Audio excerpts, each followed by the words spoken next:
The crack of splitting ice echoed across the mountain pass like the breaking of bones, and Theron Olsen knew with absolute certainty that he and his orc bride were about to die. He had been leading Eritha Ozkan up the narrow trail that wound through the frozen peaks of the Wraithspine Mountains, their breath forming white clouds in the thin air, when the first tremor shook loose a plume of snow from the cliff face above. Theron's eyes snapped upward, and what he saw made his blood turn to ice water in his veins. The entire western slope was moving, a massive wall of white death gathering speed as it roared toward them with the sound of 1,000 thunderstorms compressed into a single moment. Avalanche. The word tore from his throat as he spun toward Eritha, whose green skin had paled to the color of sea foam. Her dark eyes were wide, fixed on the approaching destruction, and for a heartbeat she stood frozen, her hand still clutching the walking staff he had carved for her 3 days ago. Theron did not think. He moved. His arm shot out and wrapped around her waist, and he pulled her aside with every ounce of strength in his body, throwing them both toward a small overhang of rock he had noticed moments before. The avalanche thundered past where they had been standing, a roaring river of snow and ice and shattered stone that would have crushed them both into paste. The world became white noise and frozen fury. The wind from the passing avalanche, so powerful it tore at their clothes and stung their exposed skin with thousands of tiny ice crystals. They pressed themselves against the stone, Theron's body covering Eritha's as much as possible, his arms braced on either side of her to shield her from the worst of it. The roar seemed to last forever, though it could only have been seconds. Snow piled up around their small refuge, threatening to bury them alive. But the overhang held, and slowly, gradually, the terrible sound began to fade. When silence finally fell, broken only by the last few settling rocks, Theron became aware of several things at once. His heart was hammering against his ribs. His lungs burned from breathing the thin, cold air. And Eritha was trembling against him, her strong hands gripping the front of his coat so tightly he could feel the pressure of each finger through the thick leather. "Are you hurt?" he asked, his voice rough. She shook her head but did not let go. When she finally looked up at him, her eyes were bright with unshed tears. "You saved my life." "Of course I did," Theron said, trying to make his voice lighter than he felt. "What kind of husband would I be if I let my wife get flattened on our journey home?" The word wife hung in the air between them, strange and new and terrifying in its implications. Because that was what she was now, legally and in the eyes of both their peoples, however much those peoples might curse the union. 3 days ago, in a small frontier outpost at the base of these mountains, they had spoken vows before a traveling magistrate who had been too drunk to care that the bride was an orc and the groom was human. 3 days ago, Theron Olsen had married a woman he barely knew to save her from a fate worse than death. It had started 6 weeks earlier, in the last days of autumn, when Theron had been tracking a wounded elk through the forest that bordered his family's land. The Olsen homestead sat at the very edge of human civilization, where the settled lands gave way to the wild frontier territories that orcs claimed as their own. It was a hard life, but Theron's father had been a veteran of the border wars, and he had taught his son to respect the wilderness and the creatures that lived in it, including orcs. "They are not monsters," his father had said once, sitting by the fire after a long day of work. "They are people same as us. They love and grieve and hope and fear. The fact that they look different does not make them evil. Remember that, son." Theron had been only 10 years old then, but the words had stuck with him through the years, through his father's death from fever and his mother's remarriage to a merchant in the southern towns. At 23, Theron now ran the homestead alone, a hard life for a single man, but one he found satisfying in its simplicity. That day in the forest, following the blood trail of the elk, he had heard voices. Angry voices speaking in the harsh, guttural tongue of the orc clans. Theron knew enough of the language to understand that someone was in trouble. He had crept closer, moving silently through the underbrush as his father had taught him, and what he saw made his stomach turn. A young orc woman knelt in a small clearing, her hands bound behind her back with rough rope. She was perhaps 19 or 20 years old, with the green skin and small tusks characteristic of her people. Her black hair braided in an intricate pattern that spoke of status within her clan. Around her stood 5 male orcs, all larger and older, their faces twisted with anger and something darker. "You have disgraced us," one of them was saying in the orcish tongue. "You showed mercy to a human child. You saved the enemy. For this, you will be exiled, but first, you will understand the price of your betrayal." The young woman kept her head high, though Theron could see the fear in her eyes. "I will not apologize for saving an innocent life. If that makes me a traitor, then I am proud to be one."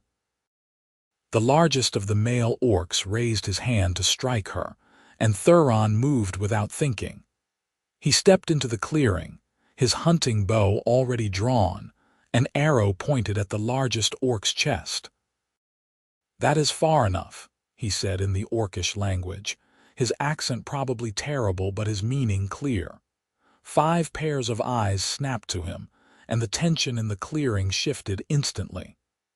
The orc's hands went to their weapons, but Theron kept his bow steady.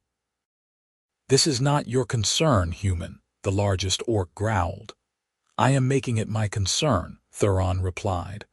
"I do not know what she did, but I will not stand by and watch 5 grown men beat a bound woman. Call me old-fashioned."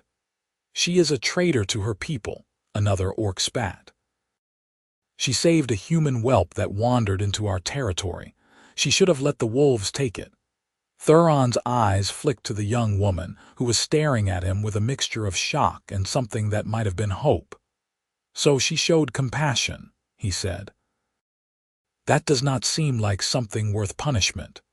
"You know nothing of our ways," the largest orc said. "Leave now before you join her in exile."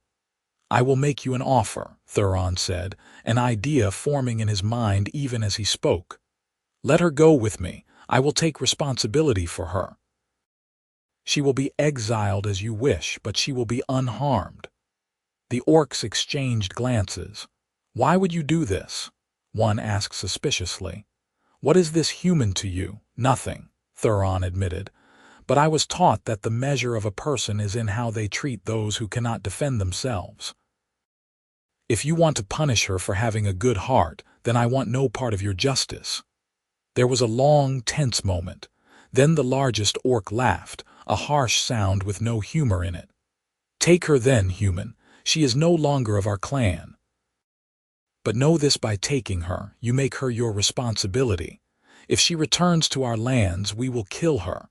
And if any harm comes to our people by her hand, we will come for you both." "Understood," Theron said, not lowering his bow. The orc who had been about to strike the woman instead cut the ropes binding her hands. She stumbled forward, rubbing her wrists, her eyes never leaving Theron's face. The 5 male orcs melted back into the forest, and suddenly, Theron was alone with a young orc woman who had just been cast out from everything she had ever known. "Why did you do that?" she asked, and her voice was softer than he expected, with only a slight growl beneath the words. "I already told you," Theron said, finally lowering his bow. "I could not stand by and watch. You do not even know me." "No," he agreed, "but I know enough. What is your name?" She hesitated, as if the question pained her. "I was called Eritha Ozkan, but I suppose that name means nothing now." "It means something to me," Theron said. "I am Theron Olsen. My homestead is half a day's walk from here. You are welcome there if you have nowhere else to go." Eritha had stared at him for a long moment, her dark eyes searching his face as if looking for deception. Finally, she nodded. "I will come, but I will work for my keep. I am not a charity case." "I would not dream of suggesting otherwise," Theron said with a small smile. That had been the beginning. Eritha had come to his homestead, a rough collection of buildings carved out of the wilderness, and she had kept her word about working. She was strong, stronger than Theron in many ways, and she had a knowledge of plants and animals that came from a lifetime spent close to nature. Within days, she had reorganized his root cellar, improved his smokehouse, and taught him 3 new ways to preserve meat for the winter. They had worked side by side through the shortening autumn days, speaking little at first.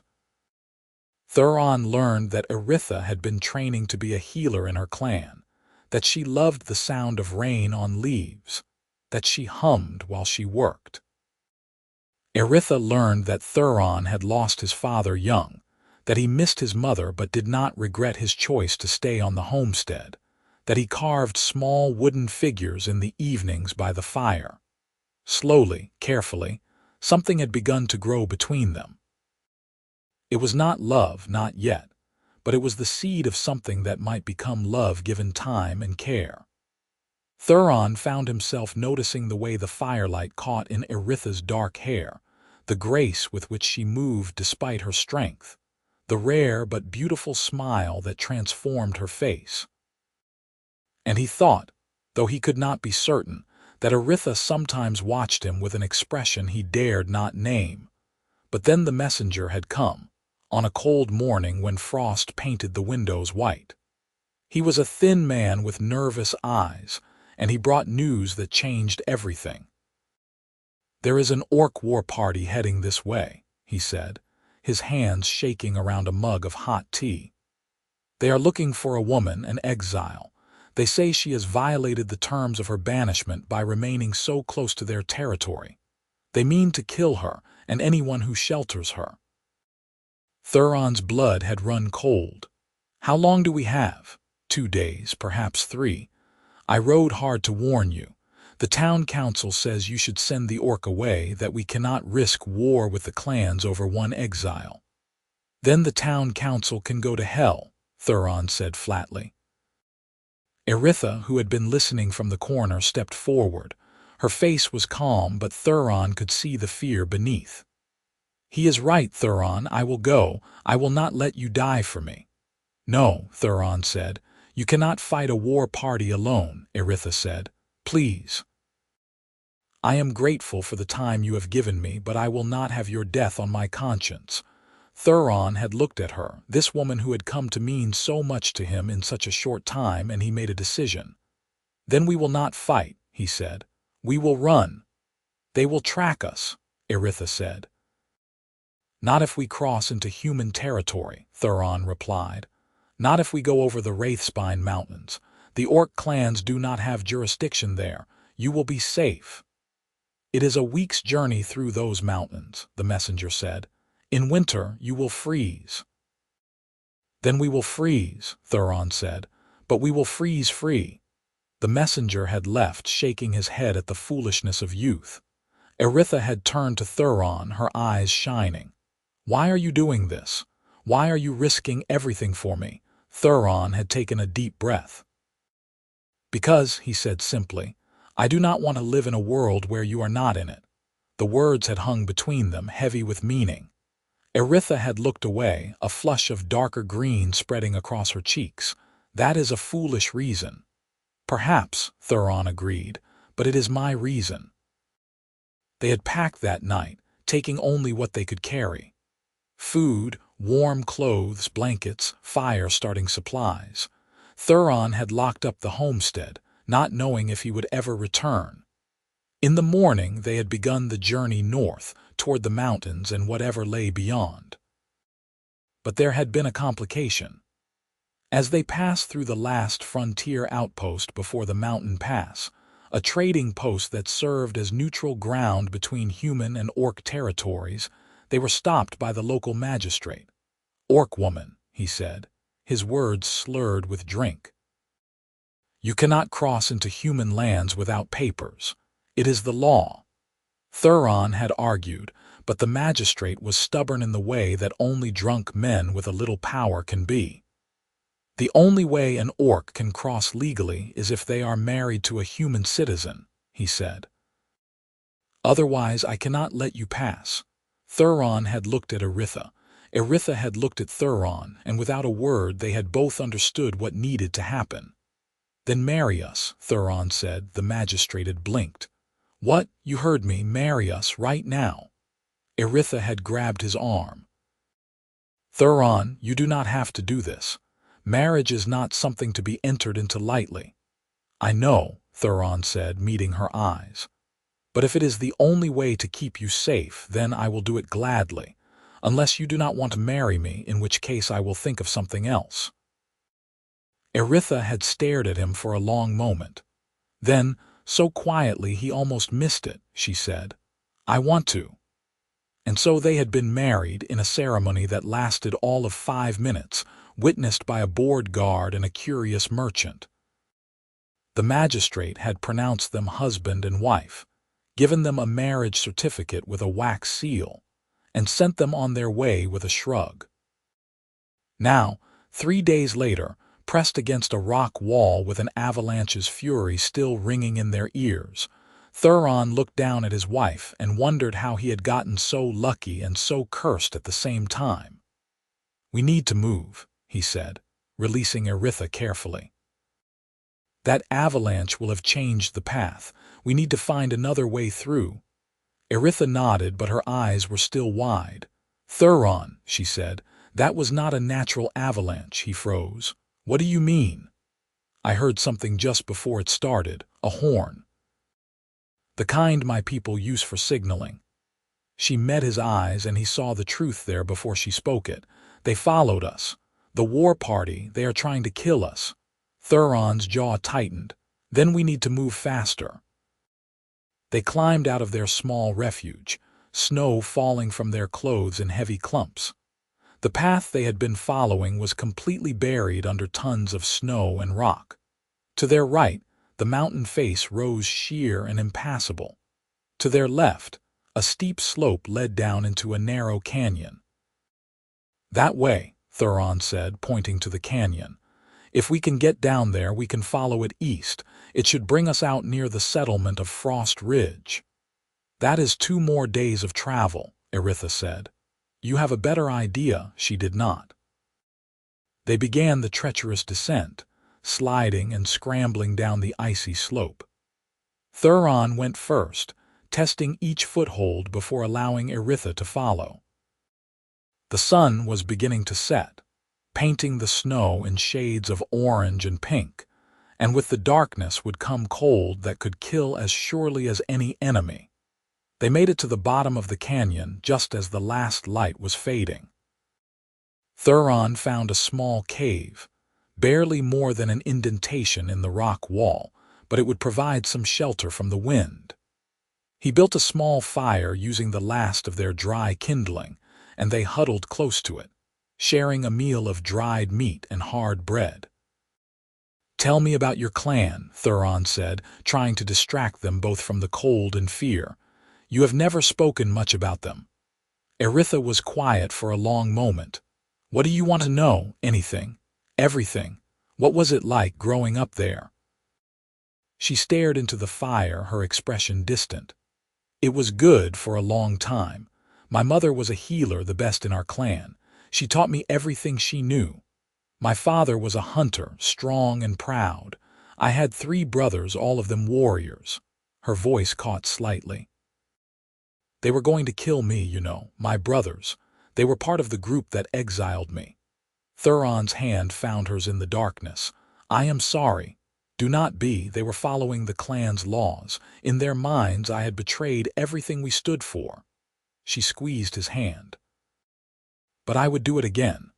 That child I saved, she could not have been more than 6 years old. She had wandered away from her family's farm, gotten lost in our territory. The wolves were closing in. What was I supposed to do? Let her die because she was human? You did the right thing, Theron said firmly. Did I? Eritha looked at him, and in the firelight her eyes were haunted. Because of my choice you lost your home. You are hunted. We may die on this mountain, and it will be my fault. No, Theron said, shifting closer to her. I chose to help you. You did not force me, and I would make the same choice again every time. Why? The word was almost a whisper. Why would you give up everything for someone like me? Because you are brave, Theron said. Because you are kind. Because in the short time I have known you, you have made my life better in every way. Because when I look at you, I see someone worth saving. He paused, then added more quietly, because I think I am falling in love with you. Eritha's breath caught. You cannot mean that. I can, and I do. Theron, we have known each other for barely 6 weeks. We are married only because of a legal technicality. You cannot possibly. I know what I feel, Theron interrupted gently. I am not asking you to feel the same way. I know this is complicated, but I wanted you to know the truth. Eritha stared at him, and he could see a dozen emotions warring across her face. Fear, hope, longing, disbelief. Finally, she said, I do not know if what I feel is love. I have never felt this way before. But I know that when you pulled me aside today, when you saved my life, all I could think was that I did not want to die without telling you that you are the best thing that has ever happened to me. It was Theron's turn to be speechless. They looked at each other across the small fire, and then Eritha leaned forward and kissed him. It was not a gentle kiss. It was desperate and fierce, filled with all the fear and longing and gratitude that neither of them had words for. Theron responded in kind, his arms coming up to wrap around her, pulling her close. She was warm and solid and real, and for a moment the cold and danger faded away. When they finally pulled apart, both breathing hard, Eritha laughed shakily. This is madness. Probably, Theron agreed. But I have always been a little mad. They spent the night pressed close together for warmth, taking turns keeping watch and feeding the fire. In the morning, they continued down the canyon, moving as quickly as the treacherous terrain allowed. The walls of the canyon rose high on either side, blocking out most of the sunlight and turning the world into a twilight realm of shadow and ice.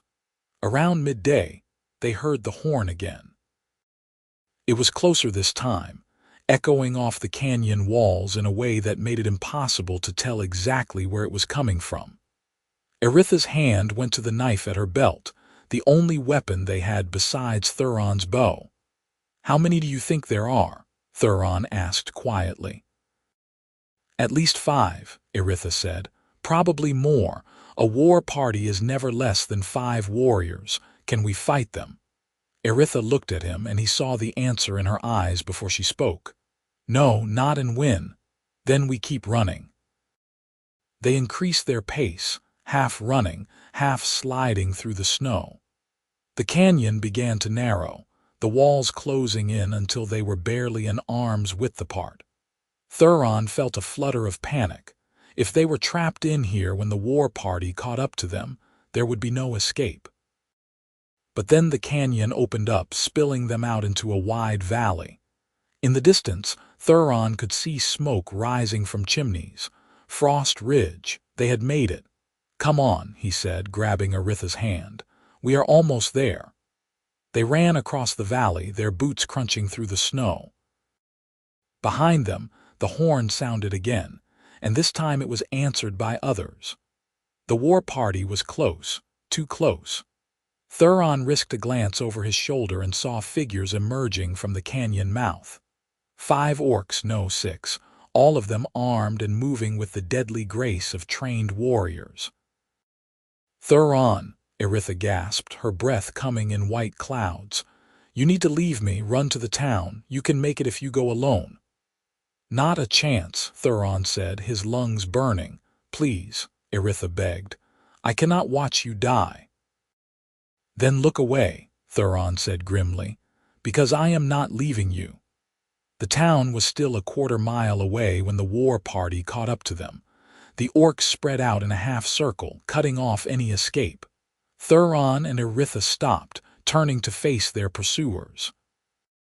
Theron drew his bow, knowing it was futile but unable to give up without a fight. The largest of the orcs stepped forward, and Theron recognized him from that day in the forest. The one who had been about to strike Eritha. The one who had let her go with barely concealed rage. "Eritha Ozkan," the orc said in his own language. "You were warned. You were told that if you remained in clan territory, you would be killed. You chose to ignore that warning." "I am not in clan territory," Eritha said, her voice steady despite the fear Theron knew she must be feeling. "I am in human lands. You have no authority here. You crossed through the mountains," the orc growled. "The mountains are neutral ground. We tracked you there. That is enough." "Enough for what?" Eritha challenged. "Enough to justify murder, enough to justify justice," another orc said. This one was younger, and Theron realized with a chill that he looked like Eritha. A brother, perhaps. "You betrayed us, sister. You saved a human child, and now you have married a human man. You have turned your back on everything we are." "No," Eritha said, and her voice rang with conviction. "You turned your back on everything we should be. Our ancestors taught us to honor life, to protect the weak, to show mercy. When did we forget that? When did we become the monsters the humans say we are?" The orcs shifted uncomfortably, but the largest one's expression did not change. "Enough talk," he said, raising his axe. "You will die here, both of you, and serve as a warning to any others who think to follow your path." Theron raised his bow, sighting along the arrow at the largest orc's chest. His hands were steady, though his heart hammered. If he was going to die, he would die protecting the woman he loved. But before anyone could move, a new voice cut through the tension. "Lower your weapons, all of you." Theron's head snapped around. A group of human men and women were approaching from the direction of Frost Ridge, all of them armed with spears and bows. At their head was a woman with iron-gray hair and a face like weathered leather. She wore the badge of a frontier marshal on her coat. "This is human territory," the marshal said, her voice carrying across the snow.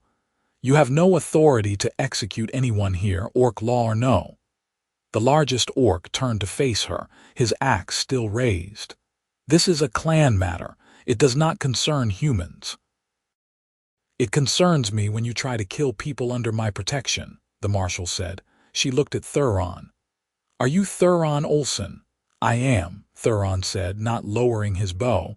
"And this is your wife." "She is." The marshal nodded. "Then she is a human citizen by marriage, and you will not touch her." She turned back to the orcs. "Leave now, while I am still being polite about it." The orcs exchanged glances. They were outnumbered now, and they knew it. The largest orc stared at Eritha for a long moment, and in his eyes, Theron saw something that might have been regret. "You are dead to us," the orc said finally. "Do not ever return to clan lands. If we see you again, not even your human friends will be able to save you." "Understood," Eritha said quietly. The war party turned and began the long walk back toward the canyon. Theron watched them go, hardly daring to believe they were leaving. When they finally disappeared from view, he lowered his bow, his arms shaking with released tension. The marshal walked over to them, her expression neutral. "Theron Olsen, I knew your father. He was a good man." "Thank you," Theron said. "He also had a talent for finding trouble," the marshal continued, looking pointedly at Eritha. "I see the apple does not fall far from the tree." "I did not mean to bring trouble to your town," Eritha said, her head held high despite everything. "Probably not," the marshal agreed. "But you brought it nonetheless." She sighed. "Come with me. You both look half frozen. We can sort out the details once you are warm and fed." Frost Ridge was a small frontier town, barely 24 buildings clustered around a central trading post. But to Theron, after days in the cold, it looked like paradise. The marshal led them to a small inn and ordered the innkeeper to give them a room and hot food. Only when they were alone, with bowls of stew and mugs of mulled cider in front of them, did Theron allow himself to relax. "We made it," he said, almost not believing it. "We did," Eritha agreed. She was staring at her stew as if she had never seen food before. "Theron, what you said last night. Did you mean it? Every word? Then I need to tell you something." She took a deep breath. "I have been trying to understand what I feel for you. In my clan, we do not speak of love the way humans do. We speak of bondmates, of finding someone whose spirit matches your own. I did not think I would ever find that, and then you walked into that clearing and saved me from my own brothers." She finally looked up at him, and her eyes were wet. "I think you are my bondmate, Theron Olsen. And if you will have me, truly have me, not just as a legal wife but as a partner and companion, then I will spend the rest of my life trying to be worthy of you." Theron reached across the table and took her hands.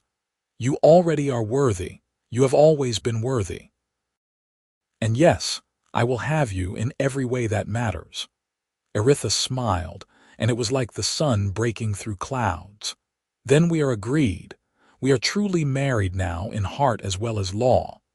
They finished their meal in comfortable silence, occasionally catching each other's eyes and smiling. When they were done, they went upstairs to the small room the marshal had arranged for them. It had a real bed, with clean blankets and a fireplace that filled the space with warmth. For the first time since they had begun this journey, they were safe. For the first time since they had met, they were free to simply be together without fear or urgency driving them forward. They sat on the bed, close but not touching, suddenly shy. "I have never been with anyone," Eritha admitted. "In my clan, you do not share a bed until you are bonded, and I never found anyone I wanted to bond with." "We do not have to do anything you are not ready for," Theron said. "Just being here with you is enough for me." Eritha smiled. "I am ready. I am more than ready. I am just nervous." "So am I," Theron admitted. "But we will figure it out together." And they did. Slowly, carefully, with gentle touches and whispered words, they came together. It was awkward at times, fumbling and uncertain, but it was also beautiful and real and theirs. When they finally fell asleep, tangled together under the warm blankets, Theron thought that he had never been happier. In the morning, the marshal came to see them. She brought fresh clothes and supplies and a message. "I sent word to the regional governor about your situation," she said. "Given that you are legally married, and that you are a human citizen in good standing, Theron Olsen, there is no legal barrier to your wife remaining in human territory. However, I am required to inform you that there may be social difficulties. Not everyone will accept a human-orc marriage." "I am aware," Theron said dryly. "I thought you might be," the marshal said with a hint of a smile. "Now, what are your plans? Do you intend to stay in Frost Ridge?" Theron and Eritha exchanged glances. "I do not know," Theron admitted. "My homestead is back on the other side of the mountains. I do not know if it is even still standing or if it is safe to return." "It is not," the marshal said bluntly. "I had a scout check. The orc war party destroyed it after you left. They were sending a message." Theron felt like he had been punched in the stomach. His home, the place his father had built, was gone. Everything he had worked for reduced to rubble and ash. Ritha's hand found his, squeezing gently. "I am so sorry," she whispered. "It is not your fault," Theron said, though his voice was hollow. "It was my choice to leave." "There is land available here in Frost Ridge," the marshal said, her tone gentler now. The governor has authorized me to offer you a homestead grant, 20 acres of good land, cleared and ready for building. It is part of a program to encourage settlement in the frontier territories." She paused. "There is one condition, though." "What condition?" Theron asked warily. "Your wife must agree to serve as a translator and intermediary with the orc clans. We need someone who understands both cultures, who can help prevent the kind of misunderstandings that lead to bloodshed." The marshal looked at Eritha. "I will not force you, but if you are willing, it would be valuable service." Eritha was quiet for a moment, considering. "My clan cast me out," she said slowly. "They will never speak to me again. But there are other clans in these mountains, clans that might be more open to peace. If I can help prevent even one death, one family from being torn apart the way mine was, then it will be worth it." "Then we accept," Theron said. "We will stay in Frost Ridge and build a new home here." The marshal nodded, satisfied. "Good. I will have the papers drawn up. Welcome to the community, Mr. and Mrs. Olsen." Over the next weeks, Theron and Eritha threw themselves into building their new life. The land the marshal had given them was on the eastern edge of town, with a view of the mountains and a small stream running through it. Theron began work on a cabin, using his father's teachings and the help of a few curious neighbors who were more open-minded than most. Eritha helped with the building, her strength making short work of tasks that would have taken Theron hours. She also began foraging in the nearby forest, bringing back medicinal herbs and wild vegetables. Slowly, word spread through the town that the orc woman was a healer, and a good one. People started coming to her with their ailments, hesitant at first but growing bolder as she proved her skill. Not everyone was welcoming, of course. There were those who spat when Eritha walked by, who muttered about monsters and abominations. There was one incident where a drunk man tried to start a fight, claiming that Theron was a race traitor. But Theron stood his ground, and when the marshal heard about it, she made it very clear that anyone who harassed the Olsens would answer to her personally. Winter deepened, and the cabin took shape. It was not as large or comfortable as Theron's old homestead, but it was theirs, built with their own hands and filled with their own hopes. They worked side by side during the day and lay together at night, learning each other's bodies and hearts with patient care. One evening, as they sat by the fire in their nearly finished cabin, Eritha turned to Theron with a serious expression. "I need to tell you something," she said. Theron felt a flutter of concern. "What is it?" "I went to see the town healer today, the human one, Mistress Greta." Eritha took a deep breath. "I wanted to confirm something I suspected." "Suspected?" Theron's heart began to race. Eritha smiled, and it was radiant. "I am with child, Theron. We are going to have a baby." For a moment, Theron could not speak. Then he pulled Eritha into his arms, holding her tight, laughing and crying at the same time. "A baby," he said, his voice choked with emotion. "We are going to be parents. Are you happy?" Eritha asked, though she was smiling through her own tears. "Happy?" Theron pulled back to look at her, cupping her face in his hands. "I am terrified and overjoyed and more grateful than I have words to express. I love you, Eritha. I love you so much." "I love you too," Eritha said, and kissed him. The news of Eritha's pregnancy spread through Frost Ridge, and reactions were mixed.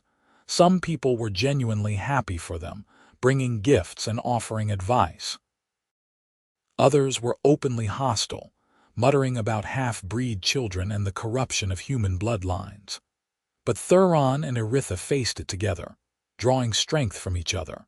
As winter gave way to early spring, a delegation arrived from one of the eastern orc clans. They had heard about the human-orc couple in Frost Ridge, and about Eritha's role as a translator.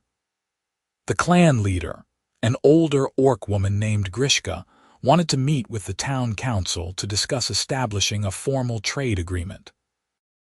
The marshal asked Eritha to be present at the meeting, and though she was nervous, she agreed.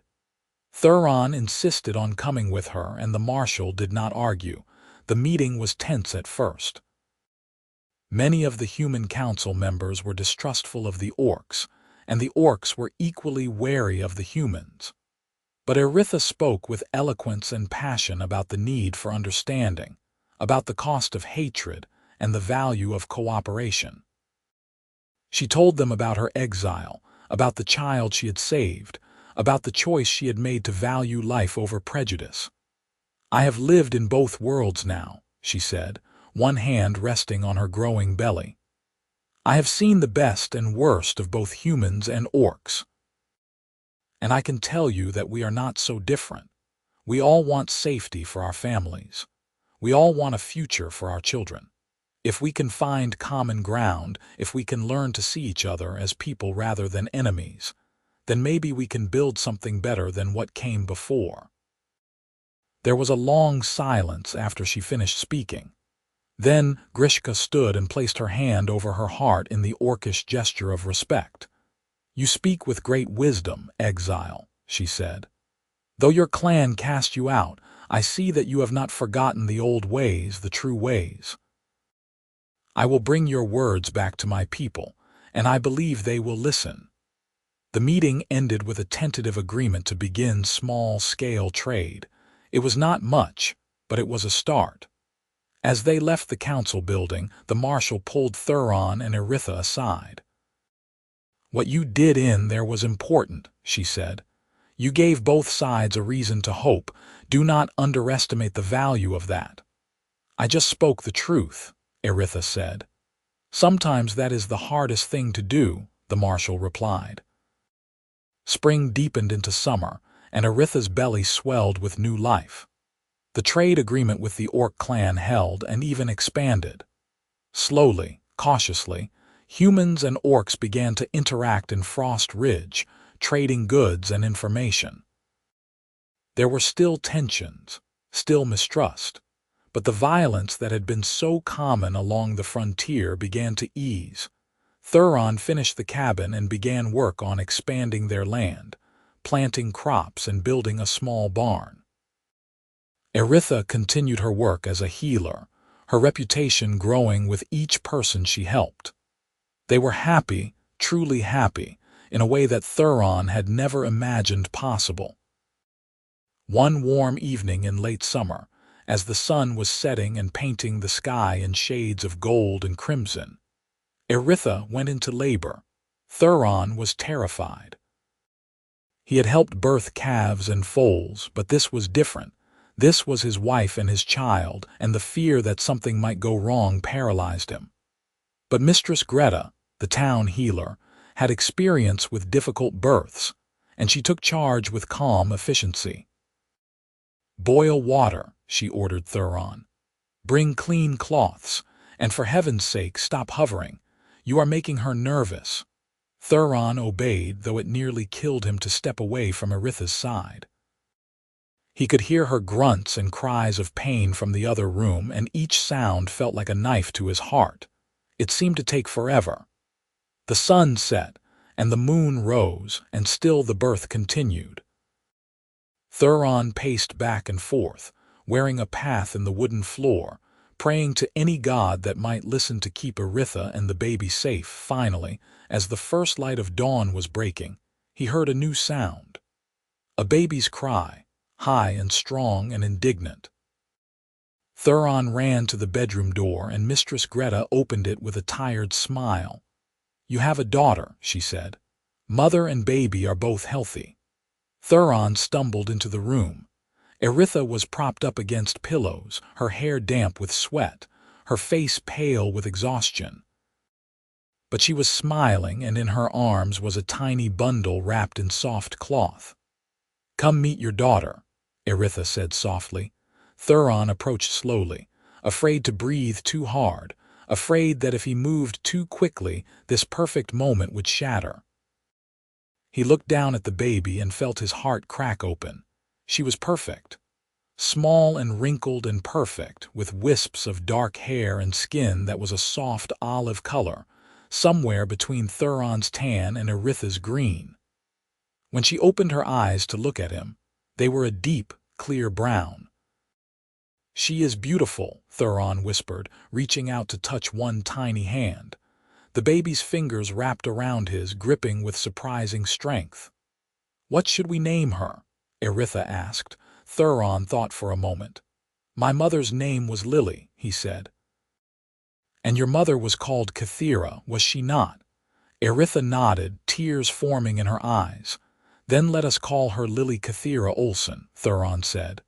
"A name that honors both our families, both our peoples." "Lily," Eritha repeated, looking down at the baby. "Yes, that is perfect." They spent the rest of the morning simply being together, the three of them, a family. Mistress Greta checked on them periodically, bringing food and water, but mostly they were left alone. Theron held his daughter and marveled at the tiny life he and Eritha had created. This bridge between two worlds. Word of the baby's birth spread quickly through Frost Ridge. People came to visit, bringing gifts and congratulations. Some were genuinely kind, cooing over the baby and praising how beautiful she was. Others came out of curiosity, wanting to see what a half-orc child looked like, though most were polite enough to keep their thoughts to themselves. The most surprising visitor came 3 days after Lily's birth. Theron was outside, splitting wood for the stove, when he heard Eritha call his name. There was something in her tone that made him drop the axe and run.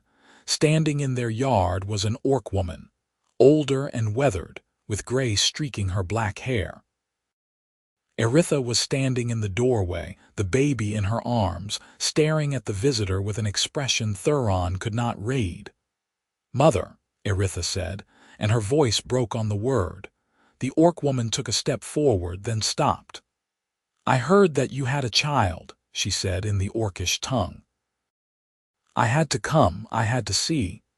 "You should not be here," Eritha said, but there was no anger in her voice, only pain. "The clan forbade any contact with me. If they find out you came, they will punish you." "Let them," Eritha's mother said. "I have already lost one daughter to their laws. I will not lose her completely." Theron moved to stand beside Eritha, ready to defend her if needed, but he sensed no threat from this woman, only sorrow and longing. "Will you let me see her?" the older orc asked. "Your daughter, my granddaughter."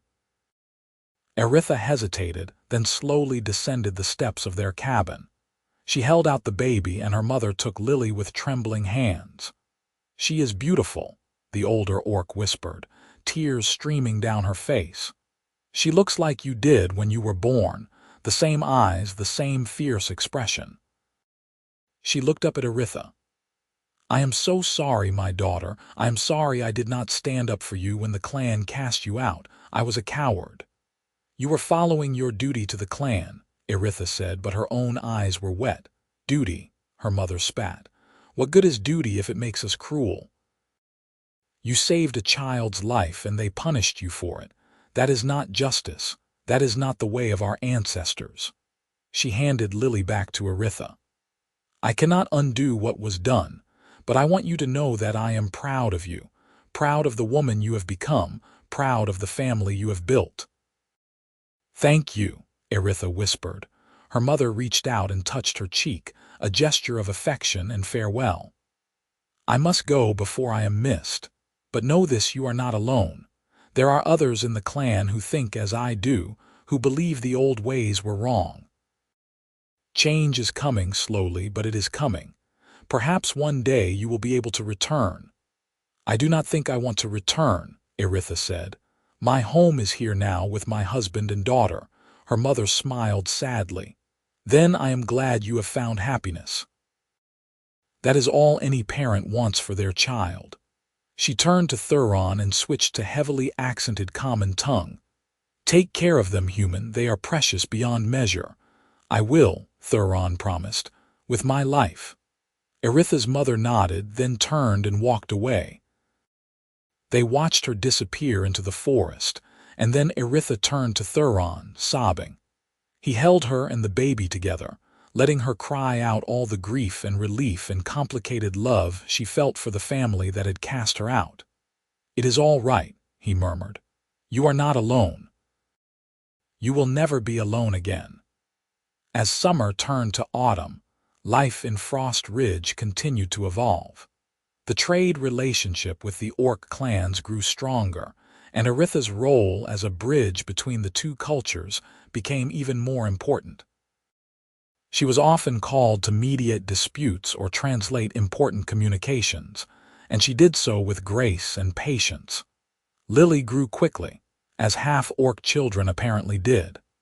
By 3 months, she was already trying to roll over, and by 6 months she was crawling with determined energy. She had Eritha's strength and Theron's stubbornness, and she was the joy of their lives. Not everyone in Frost Ridge accepted them, of course. There were still those who muttered darkly about the orc family, and made sure their children did not play with Lily once she was old enough to toddle around. But there were also those who welcomed them fully, who saw them as proof that peace between humans and orcs was possible. One afternoon in late autumn, as Theron was teaching Lily to stack wooden blocks, a messenger arrived from the capital. He brought a letter from the regional governor, written on fine parchment with an official seal. Theron read it aloud to Eritha, his voice filled with wonder. The governor had heard about their work in promoting peace between humans and orcs. He was formally recognizing Eritha as an official ambassador between the human territories and the orcish clans, with all the rights and protections that entailed. Furthermore, he was granting them an additional 50 acres of land and a stipend to help with their work. "This is incredible," Theron said. "You are an ambassador now, an official representative." Eritha looked stunned. "I never wanted recognition. I just wanted to prevent others from suffering as I did." "And now you have the power to do even more," Theron said, taking her hands. "This is a good thing, Eritha, a great thing." She smiled, though there were tears in her eyes. "I suppose it is. Though it still feels strange to be praised for simply doing what is right." That evening, they celebrated with a simple meal and quiet contentment. Lily babbled happily in her cradle, playing with a carved wooden rattle Theron had made. They sat together by the fire, Eritha's head on Theron's shoulder, and talked about their plans for the future. "I want to build a school," Eritha said suddenly. "A place where human and orc children can learn together. If we can teach them to see each other as friends rather than enemies, imagine what that could mean for the future." "It is a beautiful idea," Theron said. "And I think we can make it happen. We have the land now and the support of the governor. It will take time, but we can do it." "Together," Eritha said. "Together," Theron agreed. Winter came again, their second winter together. This time they were warm and safe and surrounded by friends. The cabin that had seemed so rough and unfinished now felt like a true home, filled with laughter and love, and the sound of a baby discovering the world. On a particularly cold evening, with snow falling softly outside and the fire crackling warmly inside, Theron found himself reflecting on everything that had happened. It had been just over a year since he had walked into that clearing and saved Eritha from her own clan. Just over a year since he had made the choice that had changed his life forever. He did not regret it, not for a moment. Yes, he had lost his first home. Yes, he had faced danger and hardship and hatred, but he had gained so much more. He had found love, real and deep and transformative. He had found purpose in working for peace, and he had found a family that made every sacrifice worth it. "What are you thinking about?" Eritha asked, looking up from the shirt she was mending. "I am thinking about how lucky I am," Theron said honestly. "How grateful I am for every moment that led me to you." Eritha smiled and set aside her mending. She moved to sit beside him, and he wrapped his arm around her shoulders. In her cradle, Lily slept peacefully, unaware of the complicated world she had been born into, unaware of the barriers her very existence was helping to break down. "I am grateful too," Eritha said softly. "I thought when my clan exiled me that my life was over. I thought I had lost everything. But I was wrong. I had not lost everything. I had just not found it yet." They sat together in comfortable silence, watching the fire and listening to their daughter's soft breathing. Outside, the wind howled, but inside they were safe and warm and loved. The next spring brought new challenges and new opportunities. True to her word, Eritha began working on plans for her school. The marshal and several prominent citizens of Frost Ridge supported the idea, and they began fundraising and organizing. It would take years to make the dream a reality, but the foundation was being laid. Meanwhile, Lily continued to grow, a bright and curious child who seemed to inherit the best qualities of both her parents. She had Eritha's determination and Theron's kindness, and she was adored by nearly everyone who met her. The few who still harbored prejudice against orcs found it hard to maintain their hatred in the face of a toddling child with chubby cheeks and an infectious laugh. One warm summer day, when Lily was just over a year old, another delegation arrived from the orc clans. But this time, it was not just one clan. Representatives from 5 different clans had come together to meet with the human leaders of Frost Ridge. Among them, walking with quiet dignity, was Eritha's mother. And beside her, looking older and more careworn than Theron remembered, was one of Eritha's brothers. The meeting was held in the largest building in town, the community hall that also served as a church and gathering place. Theron and Eritha were both present, with Lily in Eritha's arms. The child was fascinated by all the people, her wide eyes taking in everything. The orc delegation spoke first, through Eritha as translator. They had come to propose a formal peace treaty between the human settlements and the orcish clans of the Wraithspine Mountains. They wanted to establish clear boundaries, trade agreements, and most importantly, a system for resolving conflicts peacefully. "We have seen what your exile has accomplished," Eritha's mother said, speaking directly to her daughter. "You showed us that another way is possible, that humans and orcs can live together, can even love each other without destroying what makes each of us unique. We were fools to cast you out, and we have paid for that foolishness in blood and suffering. We want to try your way now.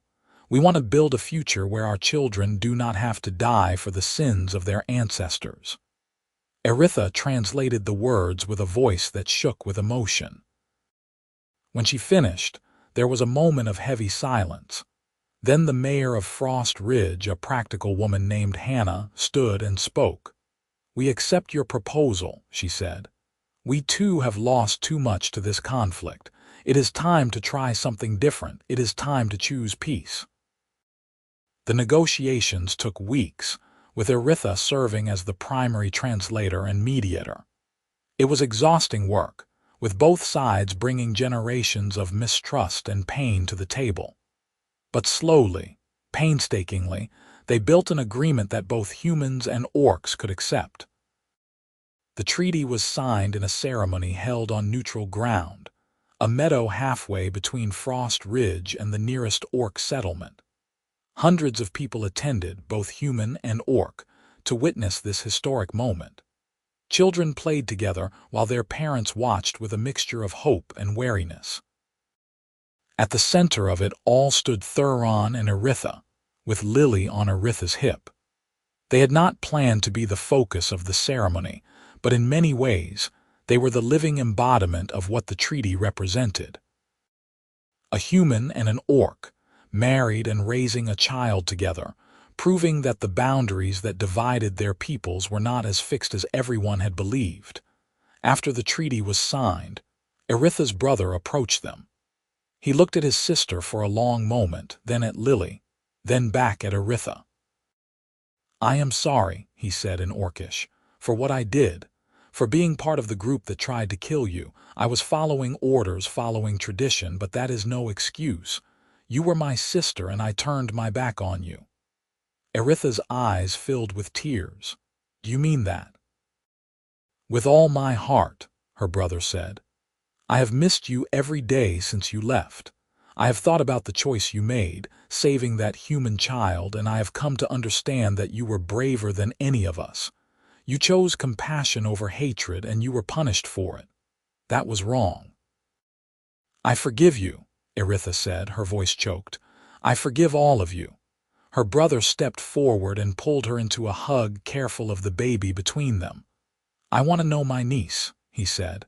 "I want to be part of your life again if you will let me." "Of course," Eritha said, crying openly now. "You are my brother. You will always be my brother." Theron watched the reunion with a lump in his throat. He thought about his own family, scattered and lost, and felt grateful that Eritha was getting a second chance with hers. And when Eritha turned to him with a radiant smile, including him in the embrace, he knew that they had finally achieved something extraordinary. They had built a bridge between two worlds, and that bridge was strong enough to support not just them, but everyone who was brave enough to cross it. The years that followed were not without challenges. Prejudice and mistrust did not disappear overnight, and there were still incidents of violence and hatred on both sides. But the peace held, strengthened by trade and intermarriage and the gradual realization that humans and orcs had more in common than they had differences. Eritha's school became a reality when Lily was 3 years old. It started small, with just a dozen students, both human and orc. But it grew steadily, and within a few years it was the pride of Frost Ridge. Children who learned together, played together, and grew up seeing each other as friends rather than enemies would, Eritha believed, be the key to a lasting peace. Theron and Eritha had more children, 2 sons who were as spirited and stubborn as their sister.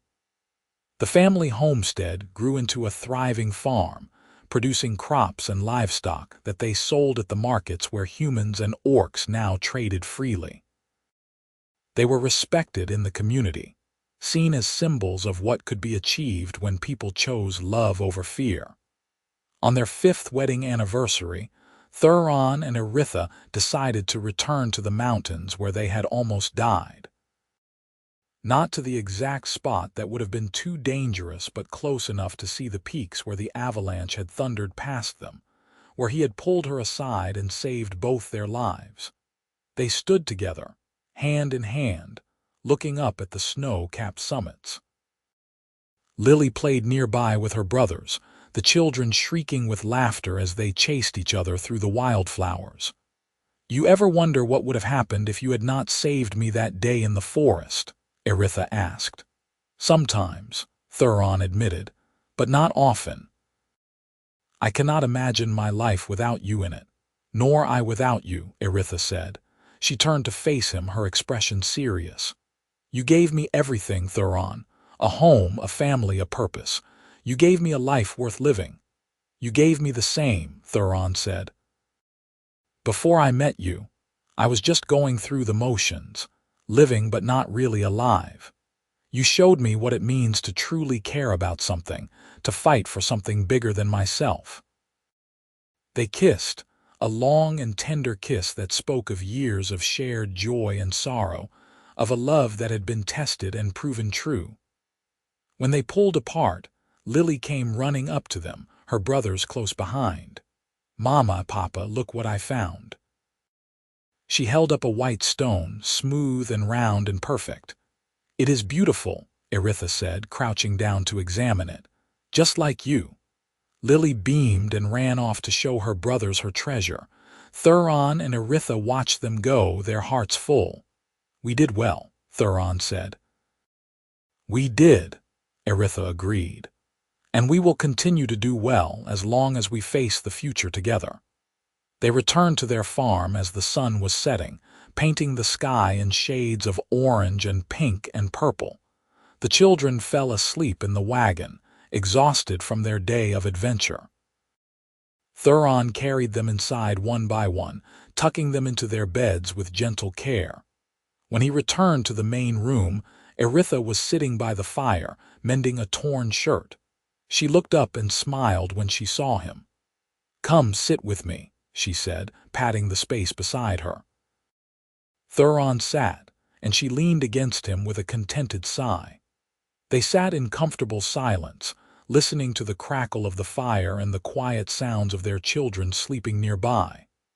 "I love you," Theron said, because it was true, and because he would never tire of saying it. "I love you too," Eritha replied, because she felt the same. Outside, the world continued on its complicated way. There were still challenges to face, still battles to fight, still hearts and minds to change. But inside this cabin, in this moment, there was only peace and love and the quiet certainty that they had found something precious and rare. They had found each other against all odds. They had built a life together in the face of hatred and prejudice. They had created a family that bridged two worlds and proved that love was stronger than fear. And as they sat together by the fire, Theron thought back to that moment on the mountain when the avalanche had roared toward them, and he had pulled Eritha aside. In that split second of action, he had saved her life. But in the years that followed, she had saved his in return, over and over again, simply by being herself. They had saved each other in all the ways that mattered. And they would continue to save each other, every day for the rest of their lives, because that was what love meant. Not grand gestures or dramatic rescues, though those had their place. But the daily choice to stand together, to face whatever came with courage and compassion, to build something beautiful out of the broken pieces of a world that had tried to keep them apart. As the fire burned low and they prepared for bed, Theron felt a deep and abiding gratitude for the strange path his life had taken. He had thought, once, that he understood what his future would hold. A simple life on his father's homestead, maybe a quiet marriage to a local girl, children who would inherit the farm when he was gone. But fate had other plans. And while the reality had been harder, more complicated, and more dangerous than anything he could have imagined, it had also been infinitely richer. He had found purpose and passion. He had found a partner who challenged him and supported him in equal measure. He had found a cause worth fighting for. Most of all, he had found love. Real, true, bone-deep love that did not care about the color of skin or the shape of tusks or the prejudices of a fearful world. Love that simply was, as essential and unchangeable as the rising of the sun. Eritha caught him staring at her as they lay in bed. "What is it?" she asked with a small smile. "Just thinking about how lucky I am," Theron said. "You said that already," she teased. "Then I will keep saying it until you believe me," he replied, pulling her close. She laughed softly and nestled against his chest. "I believe you, and I am lucky too." They fell asleep that way, wrapped in each other's arms, two souls who had found their home in each other. The future stretched out before them, uncertain and full of challenges, but they would face it together, as they had faced everything else.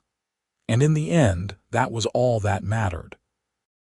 Not where they had come from or what they had lost along the way, but where they were going and who they were becoming, hand in hand, step by step, day by day. The avalanche had roared toward them once, threatening to bury them in cold and darkness. But Theron had pulled Eritha aside and they had survived. And from that moment of crisis, they had built something strong and lasting and beautiful. A love that could weather any storm. A family that spanned two worlds, a future bright with possibility. They had survived the avalanche, and they had made their lives into something worth surviving for. And that, Theron thought as he drifted off to sleep, was the greatest gift of all.